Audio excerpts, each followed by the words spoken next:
Good morning everyone, MMDA back on the road. Right now they're on General Luna Street, which is Paco, Manila City, and they'll be operating against illegal parking, those riding without helmet, those driving without seatbelt, and any other violation that they see.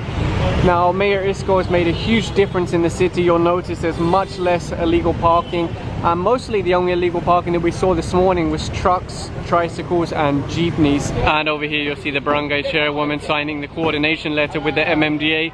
It's often not shown on video, but they always have a coordination letter. Usually one is sent 2 or 3 weeks in advance, and then the day they arrive they give another one. Over here they just flagged over this driver. They're asking for his license, but he's showing something else. They will need to issue a ticket. It would be dress code violation of wearing slippers and driving without a helmet. So a total of 2,000 peso. Okay, so after hearing it might be impounded, he's handed over his license. So over here is the Barangay chairwoman, and she's asked the MMDA to demolish this Barangay outpost. Apparently it's not being used, and they consider it as an obstruction on the sidewalk.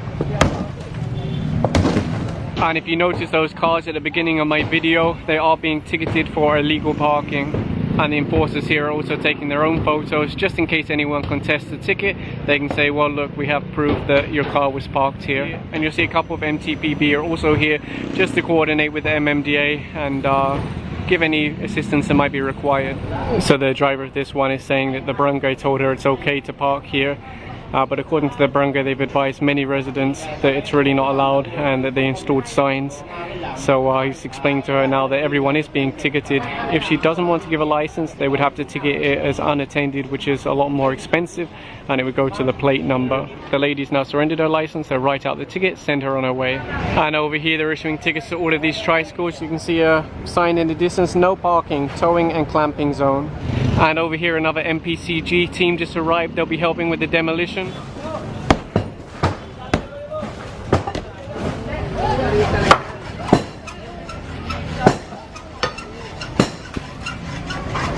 And over here they stopped this motorcycle, both the driver and lady without helmets. And over here they stopped this motorcycle. You see the mummy and daddy have helmets, but little boy standing on the front, no helmet. So that would be excess passenger plus no helmet. And over here they're writing out one more ticket to this driver. He has an excess passenger, little boy squeezed in the middle, and dress code violation of wearing slippers. And over here they just stopped this gentleman. He's wearing a hoodie instead of a helmet. And over here they stopped this motorcycle. Does have a license, so it's just a ticket. Over here they stopped this lady, unfortunately no helmet, and well, just issue a ticket and then send her on her way.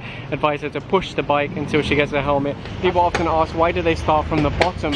Wouldn't it be safer to start from the top?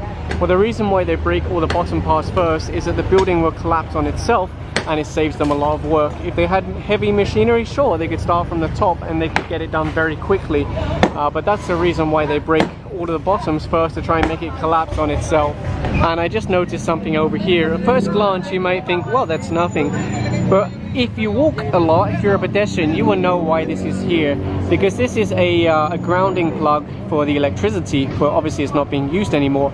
And what someone's done is put a bright yellow glove over it, because I've lost count the amount of times I've tripped on these, or I've stabbed my toe on these if you're wearing slippers.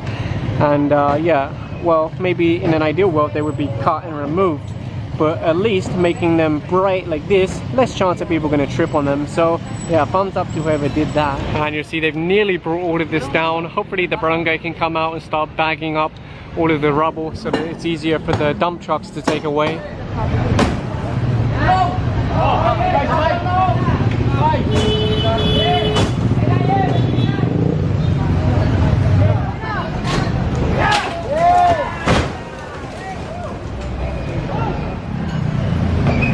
They just stopped this motorcycle here. The back rider wasn't wearing a helmet. And over here they're issuing one more ticket. Lady on the back without a helmet, unfortunately, but he does have a license. They just flagged over one more bike. Young boy on the back, no helmet. The team have now continued further along the road, and they'll be issuing tickets to all of these vehicles. 2 tricycles, owner type Jeep, PUV and truck at the back. So things actually became a little bit more complicated. Some of the vehicles parked here have a ticket from MTPB. You can see that this truck paid 120 peso. So they won't be ticketing those that have already paid the city to park here. Same thing for this truck over here. It shows that he paid, although it doesn't show the amount. And same thing with this little van over here. He has one of these tickets from MTPB. Looks like he only paid 50 peso. And looks like this Jeep is also paid. Let's check his ticket. Only 20 peso for a jeepney apparently. And over here they're looking at this owner type jeepney that's parked on the sidewalk. The driver of this owner type Jeep came back and said, no, look, I've been paying for parking every day. But two problems. One, he doesn't have a ticket for today. And two, it's sidewalk. So even if he did pay, it's not valid. You can't park on the sidewalk. The driver's refusing to surrender a license, so they'll just write it out to the plate number and it will be a more expensive ticket. And over here they stopped two motorcycles, both ladies on the back, no helmets. And over here issuing one more ticket, lady on the back, no crash helmet. And a lady from MTPB just came and asked the MMDA to remove these obstructions. And same thing over here, they're removing them. While they might not want people parking here, the right way is to issue them a ticket for illegal parking, not to obstruct the road with signs. And they'll actually be confiscating these signs to make sure they don't get reinstalled. Previous operations in Manila City, they would let them keep it, and then 30 minutes later when they drove back around, they would see it was already back in the road. So now they confiscate them, although it's kind of a hassle because they're very heavy with that concrete base. A lady came out from the property and said, we don't mind if our trucks park here, but we don't want other people's trucks parking here. So the guy from MTP is explaining that there is no exclusive parking, that this is a government owned road. It's a first come first served basis, and you have to pay for a ticket from the city, and then that's used for various city projects, maintaining the roads and things like that. And are now issuing tickets to all of these motorcycles that are parked on the sidewalk. And further along the road they're issuing tickets to these two vehicles for what they believe to be illegal parking. And over here they're clearing this little cart from the sidewalk. It's been chain locked to a power line. Over here they're looking at this vehicle. The tire is actually being vulcanized. Again, why would you give a business permit to a vulcanizing shop that doesn't have any parking spaces? Of course they're going to do their business here on the street, in the road, and then they're going to be ticketed for obstruction and or illegal parking. Although saying that, there is a possibility that they don't have a business permit, because most of the vulcanizing shops I've come across, they don't really have a business permit. And over here they're issuing a ticket to this motorcycle rider. Unfortunately has a little baby sitting on the front of the bike. You see many of the vendors are now trying to move their carts. They're set up here on the sidewalk. Actually just behind us they're set up on the corner, and they're obstructing the PWD ramp and the full sidewalk. Some of the umbrellas are being confiscated. That's normally the first casualty in a clearing. And over here you'll see they're also confiscating some furniture. I don't know what they're going to do with this bike. I think they're going to unload all the products, confiscate the bike, but let her keep the products. The problem is, if you allow them to keep the furniture, allow them to keep their rolling carts, they will just return within hours, if not within minutes. So that's why they have to do it like this. But they are letting them keep their products. And over here they're issuing a ticket to this one for being parked on the sidewalk, and they're issuing tickets to vehicles parked along here. There are signs saying no parking allowed. And over here they just stopped this gentleman riding without helmet. Hopefully he has a driver's license. And they're going to issue a ticket to this one now for parking in the road. In fact, they won't issue a ticket to that one because inside behind the windscreen it shows that he's paid MTPB to park here. And the squad team have been talking to the guards, telling them to try and find the owners of these bikes and remove them from the sidewalk. They don't really want to confiscate them if they can help it, and they just spoke to McDowell and told them to remove this sign from the sidewalk. And they'll also be issuing tickets to each of these motorcycles parked here. Thankfully the owners of those bicycles have come out and they're removing them from the sidewalk. They can confiscate them. The problem is when they go to the holding area, sometimes people go to collect the bicycle back and it can't be found. So it's really much better if they just clear it off the sidewalk and don't park here again. And good timing for removing all those obstructions, because look, a lady on a wheelchair is literally just passing through now. If those bicycles and the McDo sign were still there, it would be more difficult. The gentleman on this bike said he's going to contest the ticket, but it's pretty obvious that this is sidewalk and it's meant for pedestrians, so I don't think he'll have any luck. They're flagging over this gentleman here, unfortunately riding without helmet, and the parking attendant just stopped these two bikes here and told them don't proceed because you'll be apprehended for riding without helmet. They asked this man, where's your helmet? He said, it's in my box. They're asking him, why aren't you wearing it? And over here the sidewalk clearing team are looking to remove this chimney from the sidewalk.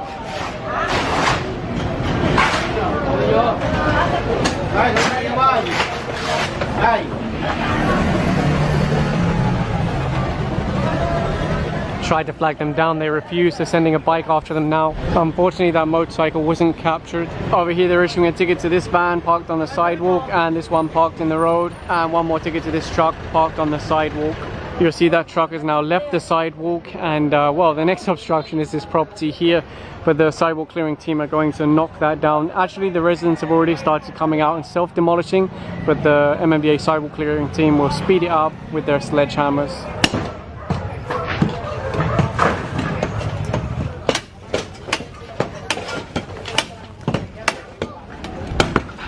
This wall here seems very weak. I think if they just break a little bit at the bottom, they can push that over quite easily. Compared to the counter over here, which is significantly stronger.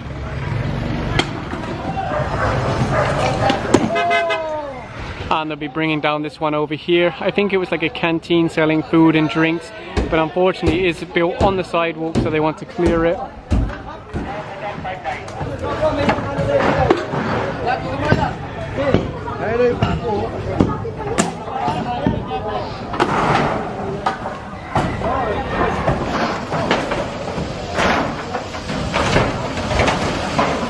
And they're also taking down this one. My goodness, they broke one piece of rope,